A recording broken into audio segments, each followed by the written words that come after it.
उत्तर प्रदेश के सुल्तानपुर लूटकांड में एनकाउंटर का सिलसिला जारी है। अब उन्नाव में एक और आरोपी को पुलिस ने एनकाउंटर में ढेर कर दिया है। जी हां, एसटीएफ की लखनऊ यूनिट ने उन्नाव के अचलगंज में सुल्तानपुर डकैती कांड के आरोपी अनुज प्रताप सिंह का एनकाउंटर किया है। इससे पहले मंगेश यादव का एनकाउंटर हो चुका है, जिसको लेकर समाजवादी पार्टी हमलावर रही है सरकार पर। और आज का भी जो एनकाउंटर हुआ उसको लेकर भी सवाल खड़े किए हैं समाजवादी पार्टी ने। पहली तस्वीर आप देखिए, जो लूटपाट की घटना सामने आई थी उस सीसीटीवी फुटेज में सब ये रिकॉर्ड है और जो भी आरोपी पहुंच रहे हैं सब कैमरे में कैद हैं। दूसरी तस्वीर, मंगेश एनकाउंटर हुआ 5 सितंबर को, सवाल खड़े हुए। फिर अब अनुज का एनकाउंटर हुआ, इसको लेकर भी समाजवादी पार्टी ने सरकार को घेरने का काम किया है। 3 बदमाश अभी बाकी हैं जो फरार है। अखिलेश ने सवाल पूछा और योगी का पलटवार भी सामने आया।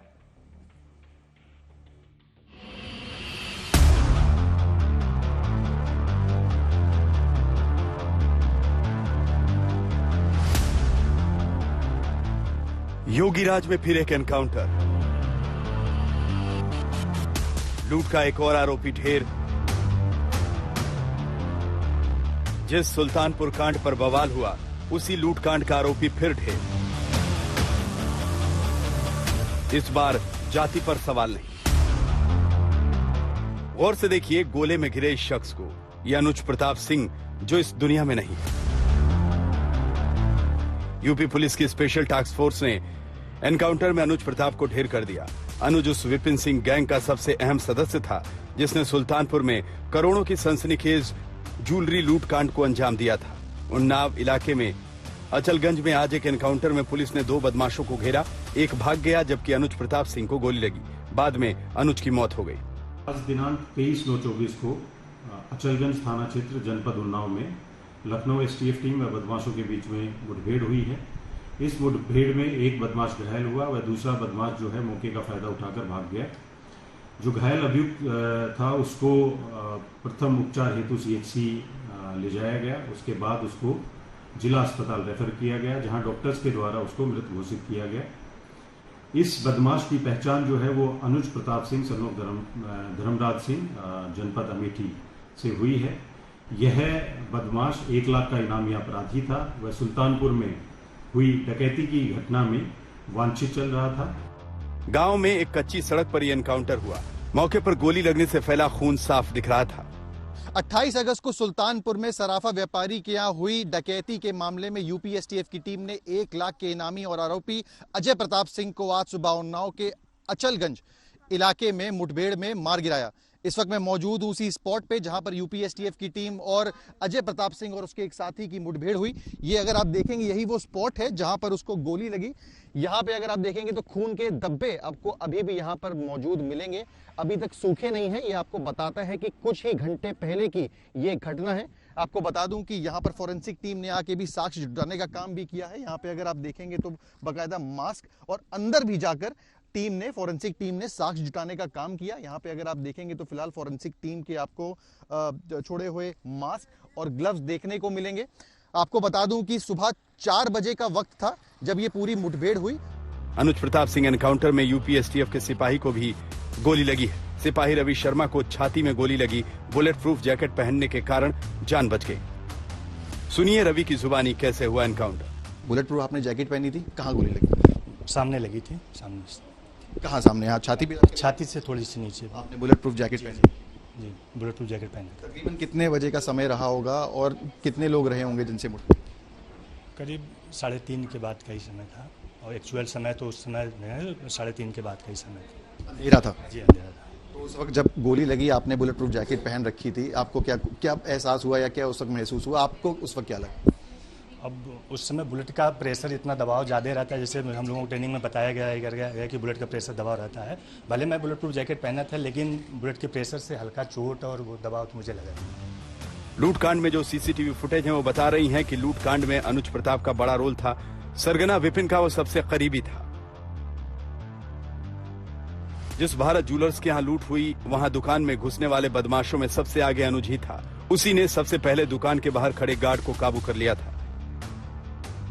बाइक पर लूट की ज्वेलरी लेकर बदमाश जब बाहर निकले तो सबसे भारी बैग भी अनुज के पास ही था। अनुज इससे पहले गुजरात में एक बड़ी लूट में शामिल रहा था। अब इस एनकाउंटर के बाद सुल्तानपुर लूटकांड से जुड़े 3 ही आरोपी बचे हैं, जिन पर 1-1 लाख का इनाम ऐलान किया गया है। उन्नाव से सिमर चावला के साथ आज तक ब्यूरो। तो अनुज एनकाउंटर को लेकर फिर से सियासत गर्म है। अब बीजेपी सवाल कर रही है कि अखिलेश की जाति का बदमाश नहीं मारा गया तो वो चुप हैं, लेकिन समाजवादी पार्टी ने भी सवाल उठाए हैं। जब गैंग लीडर 40-40 मुकदमों का दुर्भाग्यपूर्ण अनुभव रखने वाले लोग सरेंडर करके पुलिस के साथ जेल में चले जाएं, तो 1-2 मुकदमे वालों की हैसियत नहीं होती खड़े रहने की। या तो वो दूर भाग जाते हैं या तो अपने गुरुओं के साथ सरेंडर कर देते हैं। ये 40 किलोमीटर की रेंज में पिछले 20 दिन से सब मरने के लिए घूम रहे हैं। ये लीपा पोती की घटनाएं हैं। ऐसी घटनाएं कवर अप के लिए की जाती हैं, परसेप्शन और संदेश मेंटेन किए जाते हैं, और परसेप्शन और संदेश ही मेंटेन हो रहा है, लॉ एंड ऑर्डर पर काम नहीं हो रहा। इसलिए योगी सरकार 7 साल से चिल्ला रही है कि अपराधी प्रदेश छोड़ गए, लेकिन सबसे ज्यादा खुलेआम दिन दहाड़े डकैती इन्हीं की सरकार से शुरू हुई है।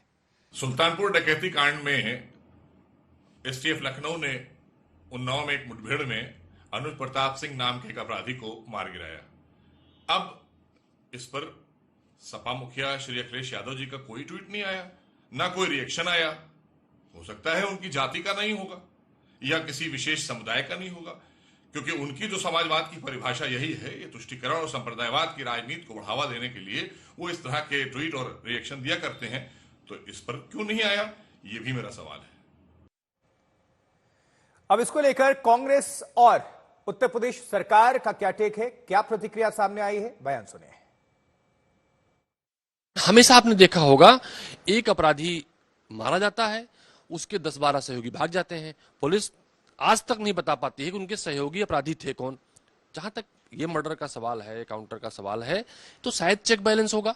और उस बात पे भी सवाल निशान खड़ी करता है। पुलिस कह रही है कि उसने गोली चलाई, जिसके ऊपर 2 मुकदमे थे, गुजरात में और एक यहाँ। सवाल इस बात का है, सरकार के इकबाल पर सवाल है और पुलिस के इकबाल पर सवाल है। सरकार कहती है 0 टॉलरेंस, सरकार के मुखिया कहते हैं कि ये तो अपराधी उत्तर प्रदेश से भाग जाएंगे या तो जेल में होंगे, लेकिन यहां तो उल्टा हो रहा है। पुलिस खुद कह रही है कि अपराधी पुलिस के बल पर फायर करता है, पुलिस पर हमला करता है। तो ये सवाल खड़े करता है कि उत्तर प्रदेश में अपराधियों का बोलबाला है या पुलिस का बोलबाला है। अपराधी देख करके, अगर अपराधी है, अपराध किया है, तो उसके खिलाफ कार्रवाई हुई है। अगर वो जाति की बात करते हैं तो हमको तो उन लोगों की बात पर हंसी आती है। 67 मुसलमान अपराधी, 20 ब्राह्मण, 19 राजपूत, 17 जाट गुजर, 16 यादव, 24 अति पिछड़ा और 26 अन्य लोग मारे गए जो अपराधी प्रवृत्ति के थे। तो फिर मंगेश यादव पे ही चर्चा क्यों? सभी लोगों पे चर्चा करनी चाहिए। एक जाति पे चर्चा करने का मतलब जाति को बढ़ावा देना, कि अपनी जाति की चर्चा करके अपनी जाति को लामबंद करने की बात है, और कोई बात नहीं। विकास दुबे पर नहीं बोले, विपक्ष के लोग विकास दुबे पर तो नहीं बोल पाए। ये कानून का राज है, एनडीए सरकार है, मोदी जी मुख्यमंत्री हैं, ये प्रधानमंत्री हैं और योगी जी यहाँ मुख्यमंत्री हैं। दोनों लोग ऐसे हैं कि भागते नजर आओगे। तो हमारे साथ 2 सहयोगी, 2 संवाददाता जुड़े हुए हैं इस खबर पर और ज्यादा आप सभी तक जानकारी पहुंचाने के लिए। उन्नाव में जहां पर यह एनकाउंटर हुआ, वहां से सिमर चावला की मौजूदगी है और कुमार अभिषेक लखनऊ से हमारे संवाददाता जुड़ चुके हैं। पहले सिमर, आपका रुख करना चाहेंगे। घटनास्थल पर आप चूंकि मौजूद हैं, क्या कहा जा रहा है? कोई क्या क्लू भी मिला है? कोई वहां पर स्थानीय लोगों ने कोई जानकारी दी है? ये एनकाउंटर को लेकर चूंकि सियासत हो रही है, सवालों के घेरे में है पहले एनकाउंटर से लेकर, तो ये मामला ज्यादा अब बड़ा हो गया है। तो अभी इसको लेकर क्या हलचल है?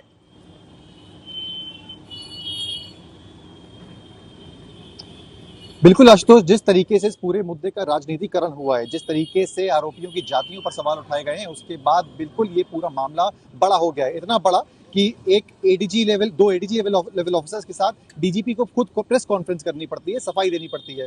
बहरहाल आज की बात करी जाए तो जो एनकाउंटर हुआ, सूचना के मुताबिक जो एफआईआर आज तक के हाथ लगी है, उसमें घटना का वक्त 3:30 के बाद का बताया गया है। हमने आसपास लोगों से बात भी करी, उनका कहना था कि क्योंकि 3:50 का वक्त था तो आसपास कोई मौजूद नहीं था, आसपास अंधेरा भी था।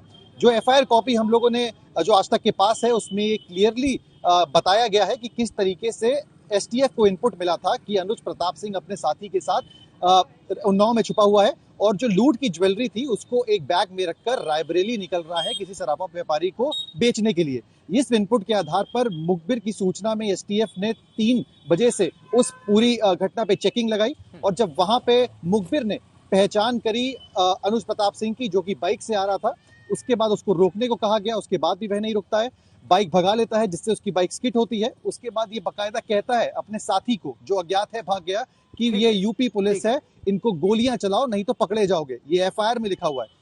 फिलहाल इस पे राजनीति चल रही है, लेकिन जो डेवलपमेंट्स है इस पूरे मामले में ये कहते हैं कि ये एक ऑपरेशन था जो एसटीएफ द्वारा चलाया गया। दोबारा आपका हम रुख करेंगे, जरा किस तरह से सियासत हो रही है लखनऊ में, क्या हलचल है, उत्तर प्रदेश की राजनीति में क्या हो रहा है, समझ लेते हैं। कुमार अभिषेक का रुख करते हैं। कुमार, ये मामला लगातार सुर्खियों में है और समाजवादी पार्टी हो या कांग्रेस, सब सवाल खड़े कर रहे हैं, लेकिन भारतीय जनता पार्टी भी अटैक कर रही है, सरकार का अपना टेक है। अभी भी 3 लोग फरार बताए जा रहे हैं। अब चूंकि आरोपियों के बहाने, एनकाउंटर के बहाने जातिगत कार्ड खेला जा रहा है उत्तर प्रदेश में, तो किस तरह से सियासत सुलग रही है यूपी में? देखिए, एक तो आशंका सबको लग रही है कि 3 जो फरार हैं और जो 5 उस सीसीटीवी में दिखाई दिए थे उसमें से 3 फरार हैं। अनुज प्रताप सिंह मारा गया है, मंगेश यादव ये भी मारा गया है, लेकिन 3 जिसमें एक अंकित यादव है, दूसरा फुरकान है और तीसरा अरबाज है, ये 3 लोग इस वक्त फरार बताए जा रहे हैं।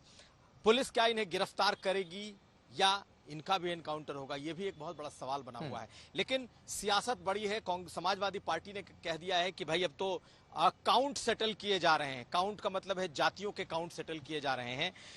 लेकिन बीजेपी की तरफ से जो बड़ा हमला है वो है अखिलेश यादव पर कि अभी तक अखिलेश यादव ने इस पर ट्वीट क्यों नहीं किया। देखिए, अब एनकाउंटर में पूरी तरीके से जाति का मुद्दा उठ चुका है। हर कोई इसमें अब जाति देख रहा है और जाति देखकर सियासत हो रही है। मंगेश यादव पर अखिलेश यादव और समाजवादी पार्टी ने खूब जमकर हंगामा मचाया था और आज बीजेपी के लोगों ने इसकी शुरुआत कर दी है। ठीक है, एनकाउंटर कितना सही है, कितना गलत, जेन्युइन है या फर्जी, इसकी जांच होती रहती है। अब देखना यह है कि इस पर आगे सियासत किस तरीके से बढ़ता है। नजर बनाकर रखिएगा। अभिषेक, आपका बहुत बहुत शुक्रिया। सिमर, आपका भी धन्यवाद।